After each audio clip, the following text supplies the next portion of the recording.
chapter 4. And the man knew Eve, his wife, and she conceived and bore Cain, and said, I have gotten a man with the help of the Lord.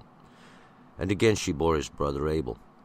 And Abel was a keeper of the sheep, but Cain was a tiller of the ground. In the process of time it came to pass that Cain brought the fruit of the ground in offering unto the Lord. And Abel, he also brought of the firstlings of his flock, and of the fat thereof. And the Lord had respect unto Abel, and to his offering. But unto Cain, and to his offering, he had not respect. And Cain was very wroth, and his countenance fell. And the Lord said unto Cain, Why art you wroth, and why is your countenance fallen? If you doest well, shall it not be lifted up? And if you doest not well, sin coucheth at the door. And unto you is its desire, but you mayest rule over it. And Cain spoke unto Abel, his brother. And it came to pass, when they were in the field, that Cain rose up against Abel his brother, and slew him. And the Lord said unto Cain, Where is Abel your brother? And he said, I know not. Am I my brother's keeper? And he said, What have you done? The voice of your brother's blood crieth unto me, and from the ground. And now cursed art you from the ground, which hath opened her mouth to receive your brother's blood from your hand. When you tillest the ground, it shall not henceforth yield unto you her strength. A fugitive and a wanderer shall you be in the earth. And Cain said unto the Lord, My punishment is greater than I can bear. Behold, you have driven me out this day from the face of the land, and from your face shall I be hid. And I shall be a fugitive and a wanderer in the earth, and it will come to pass that whosoever finds me will slay me. And the Lord said unto him, Therefore whosoever slayeth Cain, vengeance shall be taken upon him sevenfold. And the Lord set a sign for Cain, lest any finding him should smite him. And Cain went out from the presence of the Lord, and dwelt in the land of Nod, on the east of Eden. And Cain knew his wife, and she conceived and bore Enoch. And he builded a city, and called the name of the city after the name of his son Enoch. And unto Enoch was born Irad, and Irad begot Mehujael, and Mehujael begot Methushael, and Methushael begot Lamech. And Lamech took unto him 2 wives. The name of one was Adah, and the name of the other Zillah. And Adah bore Yabah, and he was the father of such as dwell in tents and have cattle. His brother's name was Yubal, and he was the father of all such as handle the harp and pipe. And Zillah, she also bore Tubal-Cain, and the forger of every cutting instrument of brass and iron. And the sister of Tubal-Cain was Naamah. And Lamech said unto his wives, Adah and Zillah, Hear my voice, you wives of Lamech, hearken unto my speech, for I have slain a man for my wounding. For I have slain a man for wounding me, and a young man for bruising me. If Cain shall be avenged sevenfold, truly Lamech 70 and sevenfold. And Adam knew his wife again, and she bore a son, and called his name Seth. For God had appointed me another seed instead of Abel, for Cain slew him. And to Seth, to him also there was born a son, and he called his name Enosh. Then began men to call upon the name of the Lord. All right, let's go back up to verse 1. Continuing in this book of Genesis, the book of beginnings. We have a new beginning today, even as yesterday was a new beginning. Today is even a new beginning as well. We're going to see that today what's going to happen is even more guilt's going to enter into man's life, and that's what we're going to get to. We're going to pick it up here in verse 1. And the man knew Eve, his wife, and she conceived and bore Cain, and said, I have gotten a man with the help of the Lord.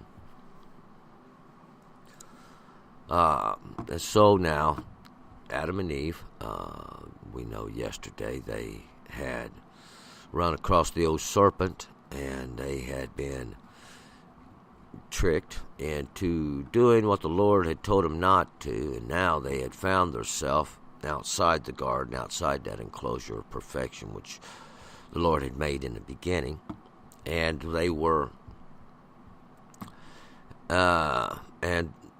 covered with skins to make that known. So they now had begun this life, or a new life, as you might say, to live here, and they are going to have children now. So Adam, the man here, that's Adam, knew his Eve, which is Kavah, his wife, and she conceived and bore Cain. Cain is going to be the first son that's born, and she says, I have gotten a man with the help of the Lord. Cain means to possess. The word is Cain, so the real way to pronounce Cain's name is Cain, and it means possession. And what he just possesses, if we look it up, the word Cain means spear, in the sense of that it's fixed, or he has received the spear. And we're going to find out that's going to be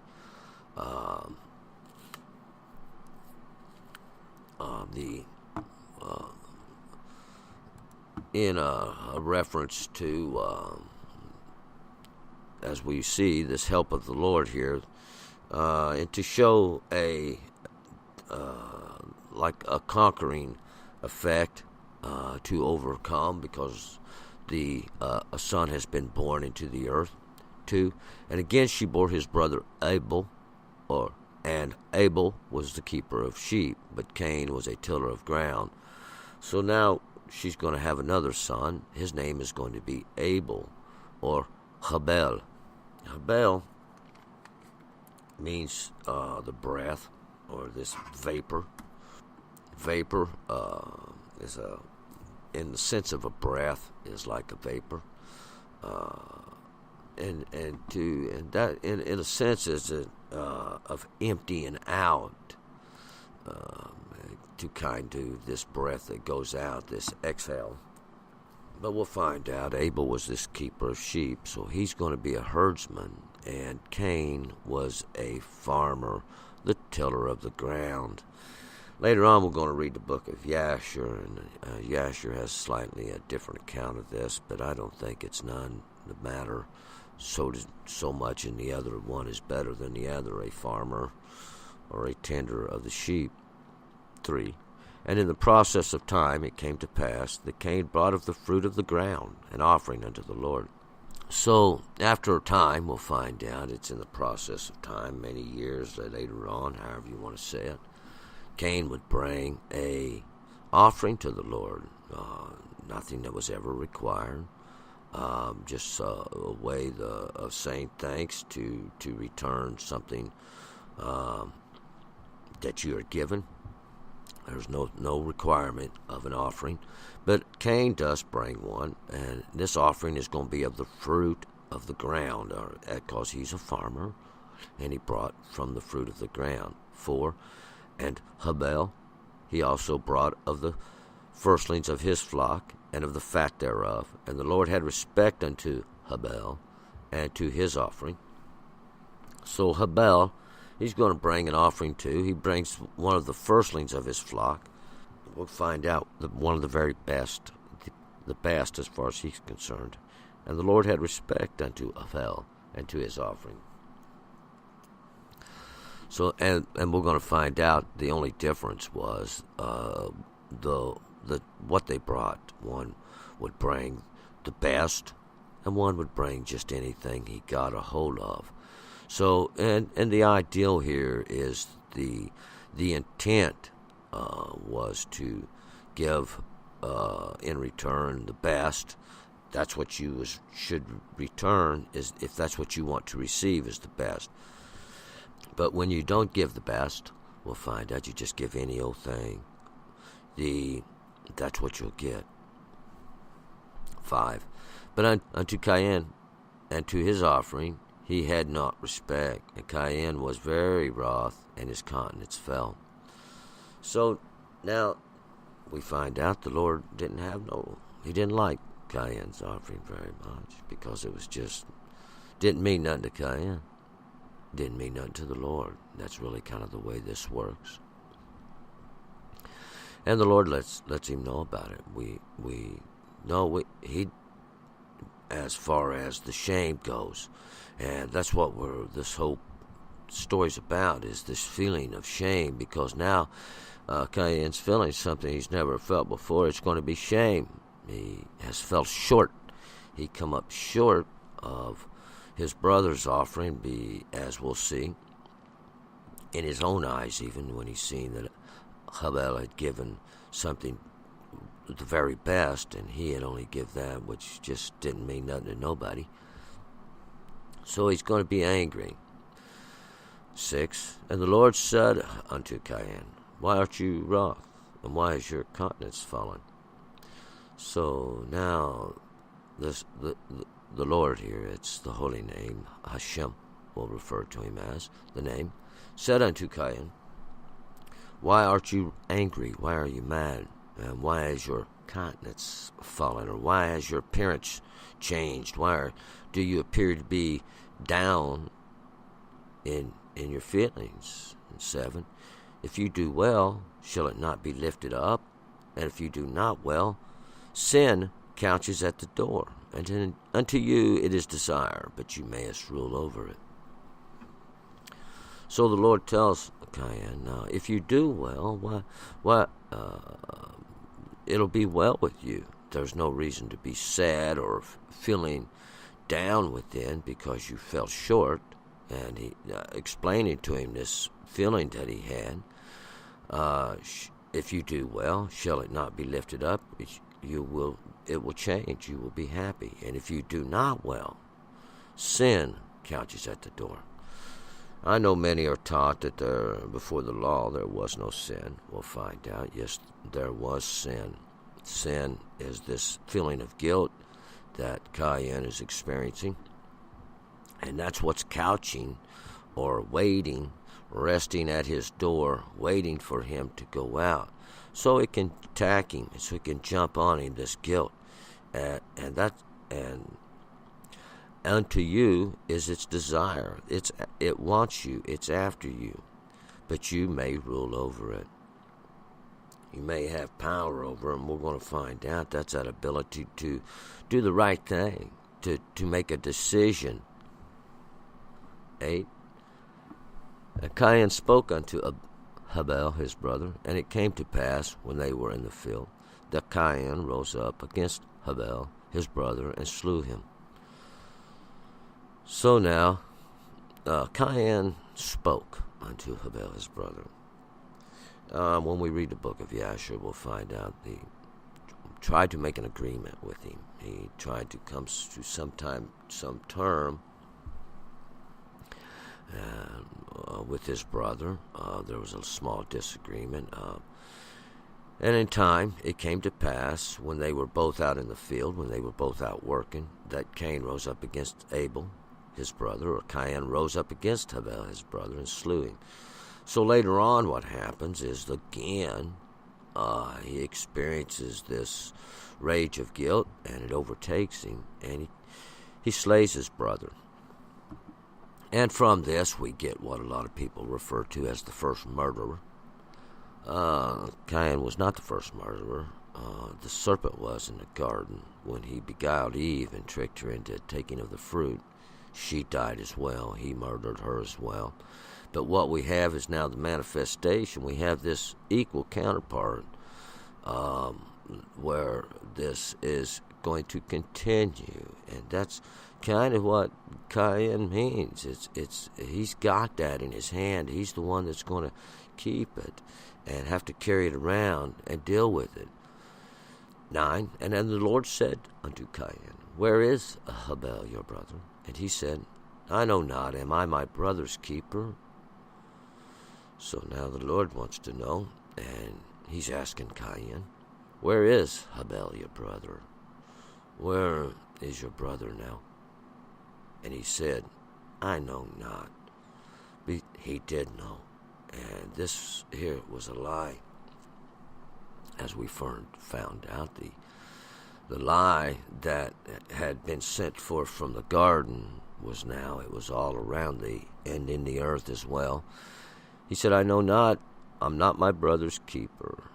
And as if the Lord wouldn't know, he wasn't supposed to take care of Habel, and he has slain him. 10. And he said, What have you done? The voice of your brother's blood cries unto me from the ground. Now the Lord says, What have you done? And asking him to admit that which he had done. The voice of your brother's blood cries unto me from the ground. And when the blood cries out from the ground, that means there's a wrong, and that wrong's crying out against the one who done it. And this is what the Lord was hearing, the voice, or this wrong that had to be right, had to be set right somehow from the ground. So what we're going to get is one of the first acts of a judgment upon these sons of men. 11, and now cursed art you from the ground, which hath opened her mouth to receive your brother's blood from your hand. So cursed art you from the ground. And we're going to find out this one who has, once again, the earth has is set against him because of what he's done. He's slain his brother. 12. When you till the ground, it shall not henceforth yield unto you her strength. A fugitive and a wanderer shall you be in the earth. So now, this is what we find out. The ground, once again, when you till the ground, it shall not henceforth yield unto you her strength. The Lord had already cursed the ground for Adam's sake, and now we find out Cain will have to bear this as well. He will have to carry this now with him. As far as for the ground, it is cursed for his sake as well. A fugitive and a wanderer shalt you be in the earth. And this is going to be the drifters, those wanderers that we're going to hear about later on, the Philistines and all these of that land. That's exactly where they come from. 13. And Cain said unto the Lord, My punishment is greater than I can bear. And so now Cain speaks back to the Lord. He's going to tell the Lord that he has punished him more than he can handle. 14. Behold, you have driven me out this day from the face of the land, and from your face shall I be hid. I shall be a fugitive and a wanderer in the earth, and it will come to pass that whosoever finds me will slay me. Behold, well, this is what's going to happen, he said. You have driven me out this day from the face of the land. And that feeling that was in his heart had driven him out from the face of the land, or from before those things that was made plain in the land by him who had murdered his brother. He could no longer hang around and be in front of others. And from your face shall I be hid. I'll not be acceptable in front of the Lord no more, he said, and the Lord will not look at me, look upon me. And I shall be a fugitive and a wanderer in the earth. A fugitive and a wanderer, one who has no place to go, drifting around from place to place, searching constantly for that which is right. And it will come to pass that whosoever finds me will slay me. And I'll be one that everybody wants to kill. 15. And the Lord said unto him, Therefore whosoever slays Cain, vengeance shall be taken on him sevenfold. And the Lord set a sign for Cain, lest any finding him should smite him. Now the Lord says unto him, No, anybody who slays Cain, vengeance shall be taken upon him sevenfold. And we're going to find out the Lord set a little sign for Cain. He made him a little different here. Set a sign, made a mark, I believe the King James Version says. he made a clear difference in him. We'll find out. This spear that he carries, this staff that he carries, is one of those indications of the difference that he's going to make in Cain. As we'll see, the wanting to rule over his brother is nothing that's ever going to change in him. 16. And Cain went out from the presence of the Lord and dwelt in the land of Nod, on the east of Eden. So now Cain goes out from the presence of the Lord, in this understanding that the Lord's presence only was in one place, and that was the place where he was still in control of all those things that was outside the garden. This reference to Nod here. Nod means the place of wanderer, the wanderer or wanderings, the place of wanderings. Doesn't dwell there, these places where the wanderers are. These that wander outside the presence of the Lord. On the east of Eden. And east is always in a reference toward that place where the sun's coming from. Hoping there's a little more understanding there than where we were. 17, and Cain knew his wife, and she conceived and bore Enoch. And he builded a city, and called the name of the city after the name of his son Enoch. So Cain knew his wife. Cain had a wife. She conceived and bore Enoch. You can't say Cain didn't have a wife, because she did. He did. Now she has given him a son. His name is Enoch. Enoch means dedicated. Enoch is dedicated. Enoch's going to be this one who Cain builds a great city after. A great city, a place that has a garden. This city is going to be dedicated for a specific reason. He names this city after his son, Enoch, or even that dedicated city that's going to be. It's dedicated for a purpose.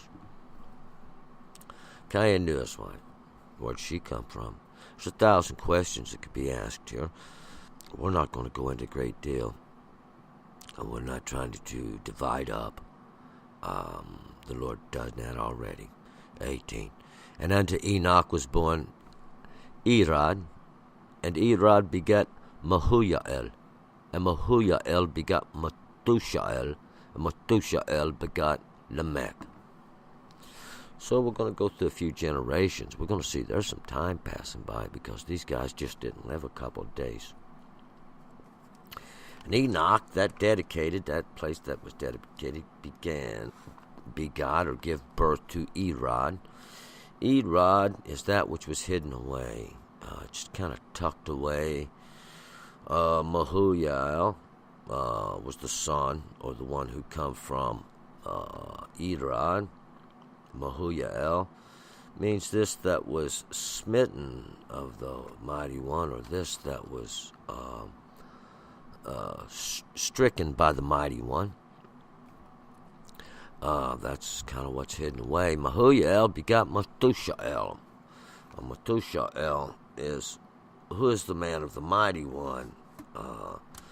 This one who the Lord has set a mark over, even the sons of him, who no man shall be allowed to hurt or to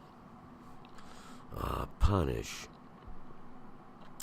Methushael begets Lamech, and Lamech means powerful, the powerful, the Mech, and we're going to later get that. That's going to have a slightly different lesson in it. 19, and Lamech took unto him 2 wives. The name of one was Adah, and the name of the other Zillah. So now Lamech, this powerful one, the one of who is powerful, he's going to take up that spear, so to speak, that belonged to Cain, and unto him he has 2 wives. We will witness these 2 wives, because 2 always wants us to witness now. These wives, even anytime a man has more than one, the Lord's making a great separation there. The name of one was Adah, and the name of the other Zillah. Adah is a ornament, not just any old ornament, one that can be passed on. This like a heirloom jewelry or something like that. We could look at it. And the name of the other, Zillah. And Zillah means shade, or a shadow even of that. Or we can see it's like a reflection of that. 20. And Adah bore Hubah. And Hubah, he was the father of such that dwell in the tents and have cattle. So Adah, this little ornament or this possession that's going to be passed along, she gives birth to Hubah. Hubah is a stream. It's like a water course, and he's this one that he's going to be the father and give birth to those that dwell in tents and have cattle. And of course, a lot of others will too that maybe Hubah didn't give birth to. But this is the insinuation of those, the nomadic type people, these wanderers who live in the land of Nod, from that land of wandering. 21. And his brother's name was Hubah. He was the father of such that handled the harp and the pipe. And his brother, that would be born from Adah, this possession that could be passed on. He's going to be the musicians, or a man of musical ability. This harp and this pipe, these that make those sounds that are going to remind the Lord of this, and it's going to remind everybody else of it too. 22. And Zillah, she also bore Tubal-Cain, and the forger of every cutting instrument of brass and iron, and the sister of Tubal-Cain was Naamah. So Zillah now, that's Lamech's other wife, or his other understanding. She's going to give birth to a son. His name is Tubal-Cain. And this is the one who will be brought of Cain, or you will be brought of that possession. Going to carry on that possession, really is what it means, that possession of Cain, or Cain. He was this forger of every cutting instrument of brass and iron. Well, that would be fine, but at that time there was no brass and iron. Copper, maybe, and I believe that's what we would get if we looked at this word. Copper, or brass, would be that word. The word is Nechoshet, and Nechoshet is just that. It's copper, or anything you can make from copper. These creatings of those coppers and other metals. As time goes by, these other metals, that's why the word iron is used here, Barzillah, and we know that's going to later give birth to the understanding of these rules and laws of men. And Tubal-Cain had this sister, and her name was Naamah. Naamah, sister, is one who has the same understanding as his father, means pleasantness. Oh, this pleasantness that comes from these laws of men. 23. And Lamech said unto his wives, Adah and Zillah, hear my voice, you wives of Lamech. Hearken unto my speech. For I have slain a man for wounding me, and a young man for bruising me. So now Lamech, this powerful one, this one who's going to take over, we'll find out what Cain had done. And that's exactly what the book of Yashar is going to back up, as he tells his wives that he has killed somebody. He's slain a man. It says for wounding me here, or it should be to my wounding, more likely, because this one he slayed was Cain, and in the book of Yashar we'll find out just how it happened, or you can go read it for yourself now. And this young man from my bruising, or this young man to my crushing. Why? As we're getting ready to see. 24. If Cain shall be avenged sevenfold, truly Lamech 70 and sevenfold. So now Lamech has took up the old post that Cain had, this one who's going to keep wandering. He and he's given birth to these sons, or these ones that are going to go forth, that are going to take up this as well. This sevenfold here, truly Lamech's 70-fold, because he is the one who slayed Cain. And he knew he would be avenged sevenfold. Now he says anybody that avenges me, it's 70-fold. And we'll find out this little agreement's going to go on and on throughout life, throughout history. 25. And Adam knew his wife again, and she bore a son and called his name Seth. For God had appointed me another seed instead of Abel, for Cain slew him. So Adam and Eve have another wife, because that's who his wife was, Kabah. And she bore a son. She gave birth to another son, and they called his name, and his Shem was Seth. And Seth means this compensation.